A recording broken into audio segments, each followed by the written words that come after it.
There are also other point of sale systems na very much digital, na-integrate na sa e-commerce website.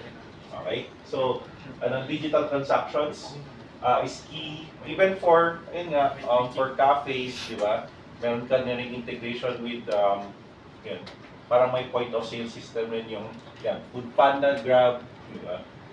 So, there's also real-time sales tracking, very critical po yan. Di ba? Pero if you think about it, di ba? Meron kang real-time sales tracking, ano yung connection niya? What's more critical there? It's, I think on my end, as also an accountant by training, ang mas critical din kasi diyan na binabantayan natin would be the cash flows, di ba? Because we have to pay for some of our suppliers at the end of the day. Some of the largest organizations ang binabantayan nila rather than the sales really is the cash flows. Diba? So magkano yung pasok ng pera dahil may babayaran tayo. Receipt generation, it's a given. Diba? Payment integration. So there are some point of sale systems na kasama na si Grab, Gcash, Maya, or may QR code na siya. Yun yung eventual na gusto natin na ma-reach. You have sales reporting as well. Very critical for your accounting system. Di ba? And DIR. Okay. So, yeah. So, pag yung nagpa-file na kayo sa either percentage tax or yung VAT, VAT reporting po natin. Next. Yeah. Inventory management. For cafes, this is less of an issue for cafes, but critical for manufacturing, di ba? So, because yun nga, may lead time po siya. So, you have stock level tracking. Kailan, alam mo kung ano yung mag-stock out. You also have automatic reorder points. Di ba? Yung reorder point is the time when you have to order again.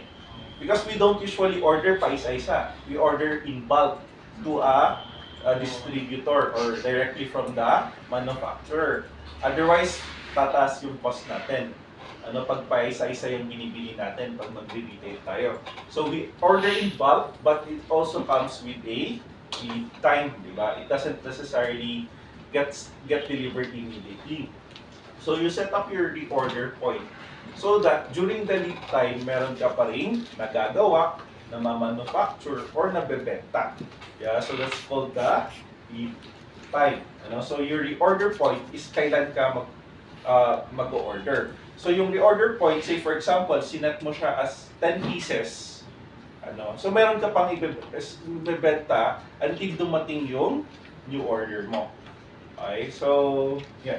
So the order point is also known as the order quantity. Okay, so kapag umabot na dito sa level na to, 10 pieces na lang yung aking natitira, mag-order na ako. Either you call your supplier, etc. So, yan, dapat na ma-manage natin sa ating inventory, di ba? Sa system natin. So if you have 1,000 SKUs, ang hirap po i-manage. 10 SKUs nga, 10 items na binibenta natin, ang hirap lang i-manage. Di ba? Especially kapag wala kang stock cards. So if you could digitalize that process, then mas madali pong mag-set ng reorder points or mag-order. Next would be product categorization. Diba? Product categorization. I think more of classification. Alam mo kung ano yung mga may expiry dates. Diba? Versus yung mga walang expiry dates. You have barcode or QR code integration para scan ka na lang. Diba yung mga mobile phones ngayon, pwede nang mag-scan. So pwede integrate po yung mobile scanner natin or simply using your mobile phones, you could already easily capture the data para po automatic sa inventory integration na po natin. Diba? So kapag in-out mo na siya sa point of sale natin, diba? So automatic na in-scan mo na siya from your point of sale system using the barcode scanner, automatic na ma-update yung inventory natin. Then, inventory analytics. Stock na nabebenta, top na hindi nabebenta or list na nabebenta, pag yung mga list na nabebenta, hindi na natin ibebenta unless high value. Diba? So, remember, inventory management is very critical for any retail operations because lahat po ng naka-display na item, pera po yan. Pero naka-display siya. Gusto niyo bang dinidisplay yung pera po ninyo? Or mas gusto niyo ginagamit na lang po siya? Okay, so dun po pumasok po yung idea ng just-in-time inventory management, yung JIT, kung saan mag-order ka lang ng kailangan mo, keep your inventory at a minimum, then mag-order ka lang kapag na-reach na yung mga minimum reorder points. Okay, so but that requires a very integrated supply chain. For coffee shops, di ba, ano yung mga binabantayan nating inventory? Coffee beans, di ba? Pero meron pa yung mas binabantayan natin kapag, yan nga, sa coffee shop. Yung inventory. Cups, ano pa? Yung mga food items natin, di ba? Yeah, croissants. Yeah. Favorite kong mga pastries, di ba? Talagang croissant. Ayan. So, kailangan natin bantayan talaga yung mga yon. Dahil may, ano to? May mga expiration dates siya. So, yan yung favorite ko. So, pag may pinupuntahan akong coffee shop doon sa Outlook, right? Ano, by 6:30 ata, 50% off yung kanilang breads. Yung mga pastries nila. Why? Because they have to convert it into cash. Otherwise, magiging trash. Okay, cash or trash? Oh, bago yun. Cash or trash. Diba? So, that's what you have to think about inventory management at a much deeper level. Because, yun nga, I came from, so this is also a technique that I learned. Ano? So I came from a non-profit fundraising workshop. Tapos one way to raise funds daw pala nung Caritas Manila is that they have Caritas Segunda Mana. So what they do is that lalapit sila sa mga hardwares or larger organizations that have inventory na gusto na nilang i-dispose. Lumalapit sila, pinapadonate nila yung inventory na yon. Tapos magbibigay ng donation letter. So yung donation letter na yon, pwedeng i-claim ni donor, say for example, si hardware, pwede niya i-claim as tax deductible.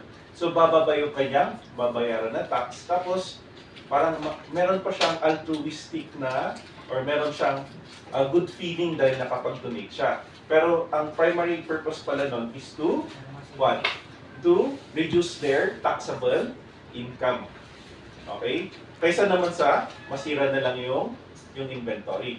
Tapos ito namang si non-profit, si Segunda Mana, ibebenta niya na lang yan at a lower cost. Tapos yung inventory na nakolekta niya na yon, ma-generate niya into cash.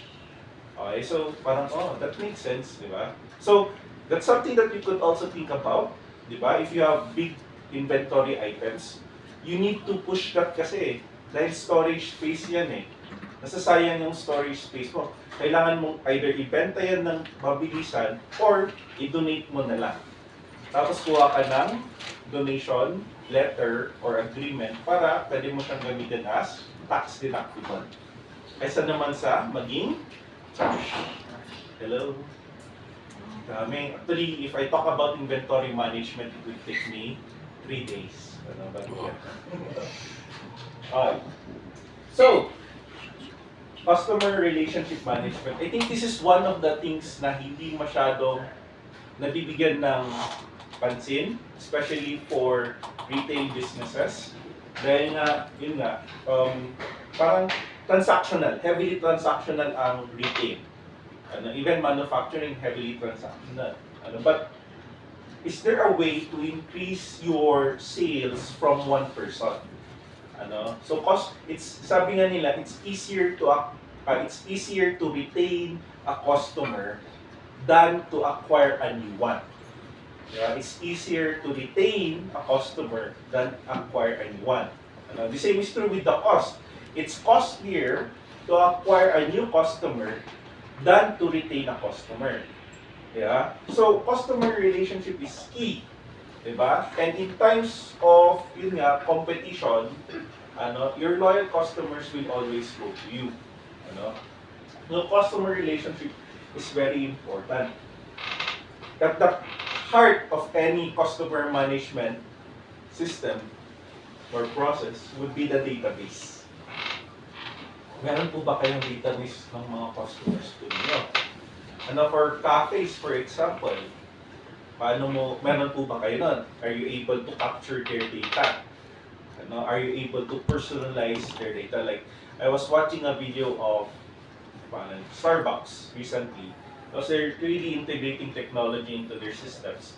Na talagang, when you come to there are shops Starbucks shops in the US, wherein pagpasok mo, alam na nila ang isasuggest na drink sa'yo.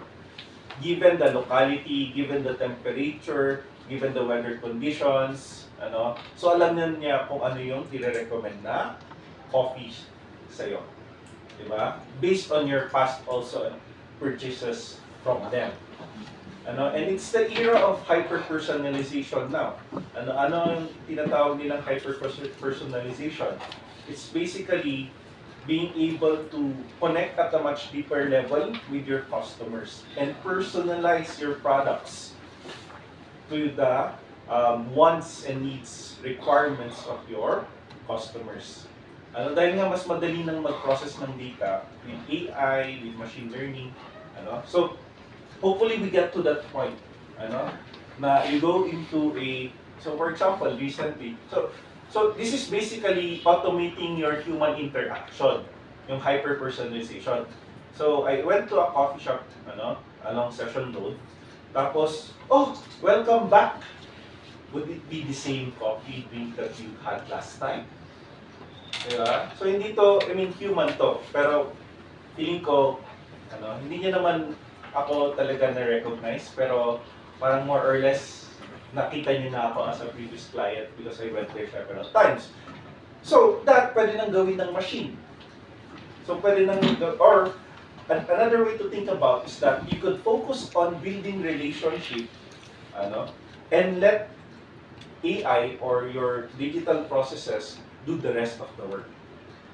Okay? Because, I've been studying a lot about coffee shop in the past few months.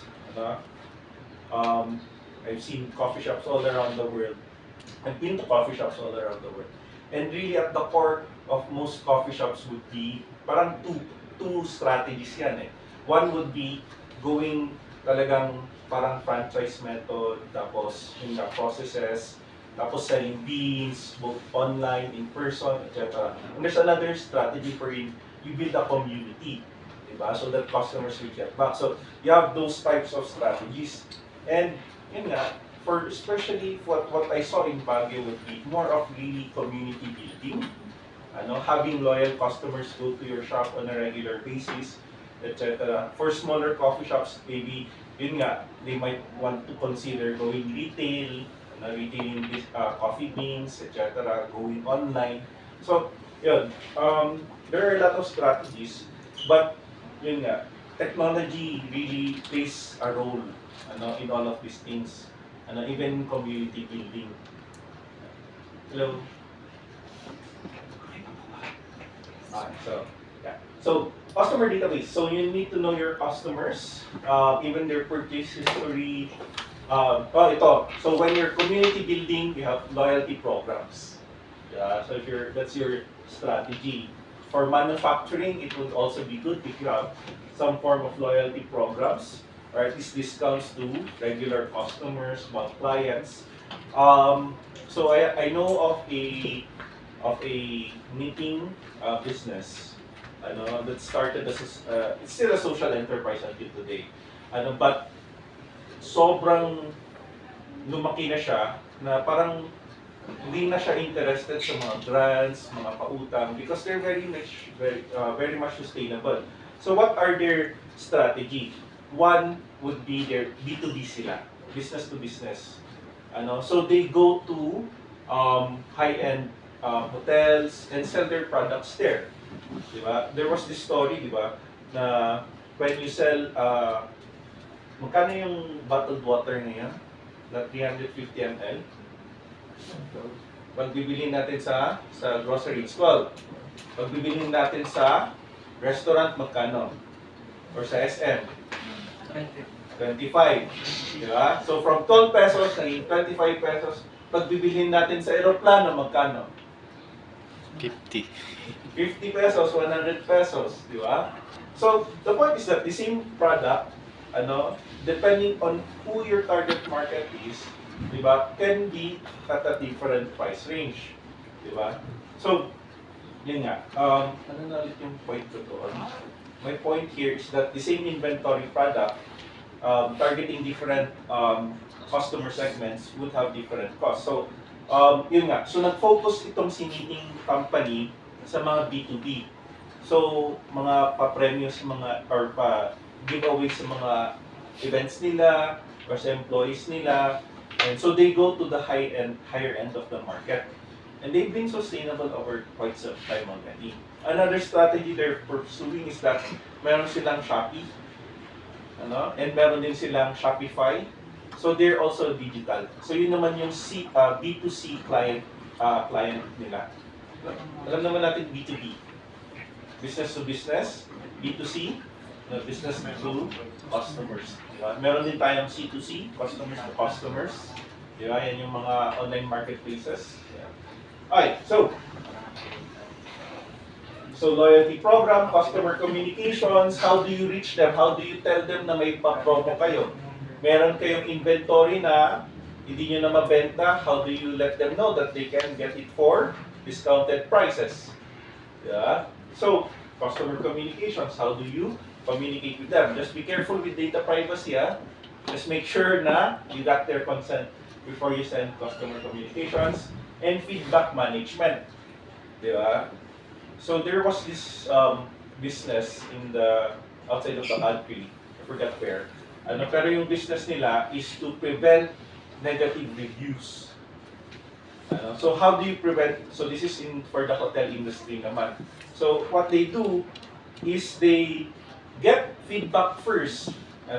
So they're very proactive. Pagpasok na nila ng room, bibigyan na agad sila ng questionnaire. How is the service? Okay po ba?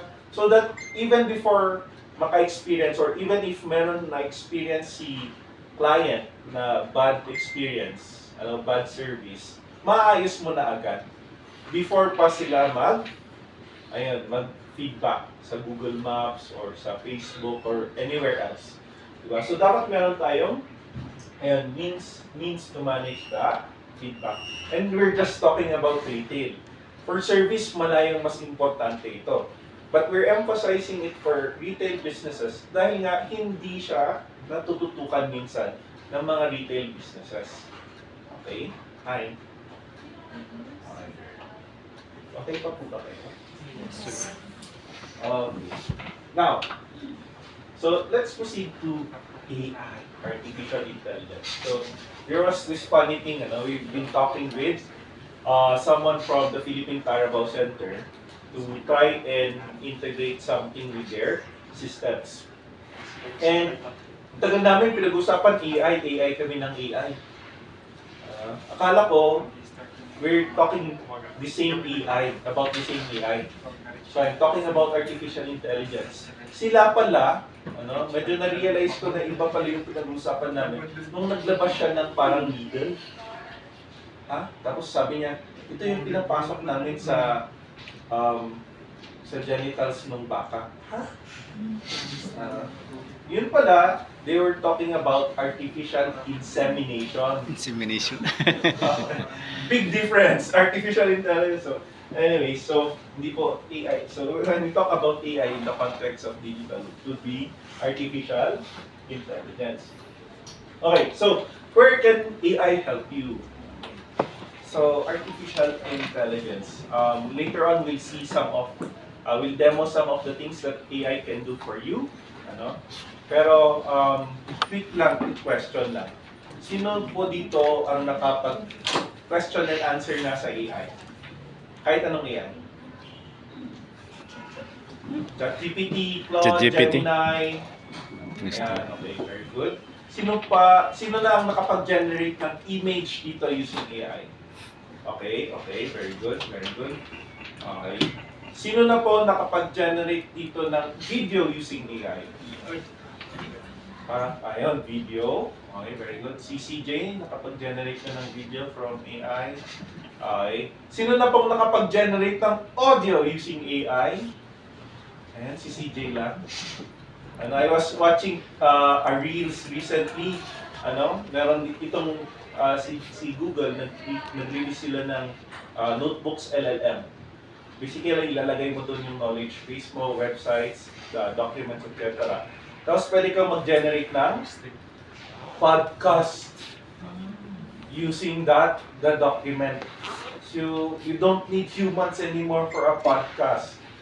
Diba? So imagine if your cafe would have your own podcast. Diba? Talking about beans. Mr. Beans. Si Beans. Diba? Beans from this place. Etc. Coffee about this place. Diba? Imagine if you could hyper-personalize the podcast you're listening based on what you want to learn. Diba? So, as you can see, ang dami ng pwedeng gawin ang AI nowadays. Recently, ChatGPT released 4.0, ChatGPT 4.0, and ang promise nila, sobrang galing niya sa data analytics. Claude released 3.5 Sonnet, and yun din ang promise niya. Mas magaling siyang mag-code compared to other models. Diba? So the point here is that anyone can already develop their own system, personal apps. Last Monday, I was supposed to teach a group of students how to create their own personal chatbot in 1.5 hours. Okay, so I prepared the tools, I prepared how to do it. Unfortunately, walang nag-attend dahil exam week daw pala nila. Okay. But the point here is that in 1.5 hours or less, you could have your own personal chatbot. So saan mo pwedeng gamitin yung personal chatbot na yun? Pwede mong gamitin customer service provider. Pwede mong gawin na order taker. Pwede mo siyang gawin na personal health assistant. Diba? So ang daming pwedeng gawin with AI nowadays. Now, so in the realm of retail and digital, so where can we use inventory AI? So we have inventory optimization. So we have here the typical demand forecasting. I remember when I was learning about data science, demand forecasting is so difficult. Ang hirap po yan dahil alam mo dapat mag-program. Alam mo dapat mag-code para makakreate ng, makapag-forecast. So yung ginamit namin na demand forecasting tool, yung tinatawag mo ng FB Profit, we're trying to understand the prices of highland vegetables, kailan siya tumataas, kailan siya bumababa, in relation to the weather. So we have data points kung saan, unfortunately, yung data points natin for price dito sa Benguet is not as accurate as I've learned. First hand. So it's not really reliable. So I had to get data from Manila kung magkano yung presyo ng highland vegetables sa Manila. And kinuha ko yung data points ng weather from Pag-asa. So kinumpare ko yan, wala akong nakuhang correlation, meaning hindi sila related. Parang it should make sense, but it also gives credence to the fact na sometimes the increase in prices in Metro Manila is not brought about by weather conditions. But anyways, but what we did figure out was that, there are days na in general, prices of certain vegetables are lower. Guess when? Anong araw? Yeah. Yung ko lang sir, yung analyze ko lang doon, pag maraming supply, bababa yung presyo. Yes. Pag kaunti ang supply, tataas naman. So anong araw yun? Ano yung araw na mataas ang supply? Sunday siguro. Weekends? Weekends. Weekends? Saturday, Sunday? So what I learned, ano, and this can change the, I know this was done 2 years ago, but what we saw is that because demand is higher during the weekends, prices are actually higher during the weekend, even if supply is higher. So kailan usually bumabagsak? When demand is lower. And when is those days? Wednesday and Thursday. Di ba? So in Metro Manila, because I don't have data nga dito sa Benguet, so I can't really say if it's the same, if it's true here in Baguio City or in neighboring markets. But yun yung nakita natin. So noon, to get to that point, it took us so much effort, learning coding, programming, etc., just to be able to forecast the demand. Yeah. But now, ayun, it's a lot easier with AI. Now, if we go back to our own businesses, demand forecasting, automated reordering, stock level optimization, seasonal trend analysis, ano po ba, paano siya nagiging mas critical sa ating negosyo? So, there was mention about the beans, di ba? What sometimes frustrates me with cafes, especially specialty coffees, is that paiba-iba yung taste ng coffee.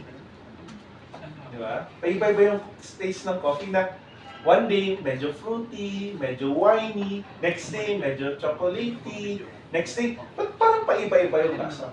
It's simply because magkakaiba yung kung ano lang yung stock na nakukuha nila. So it's not standard, di ba? So siguro for some people, they would want that experience. But for me, who is a regular drinker of coffee in that cafe, it sometimes frustrates me. Di ba?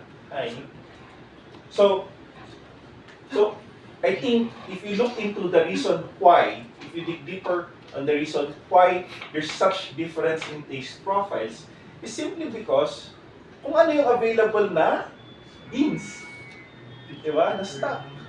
Yun yung i-offer nila for you. Di ba? So, yun. So that's actually a problem of demand forecasting. Di ba? Or not knowing your customers. Okay? So, yun. It's also important that we know the demand. Diba? During the weekends, ano yung demand, and also we can know how much we will order sa ating supplier. So most coffee shop would have their their pastries done by another party, a third party provider, because I think it's cheaper in the longer term, if their focus is not on pastries or they're not really bakers. So they order from outside. So it also makes sense na alam ni supplier of pastries kung kailan ka mag-order. Diba? Para ma-prepare niya yung stock.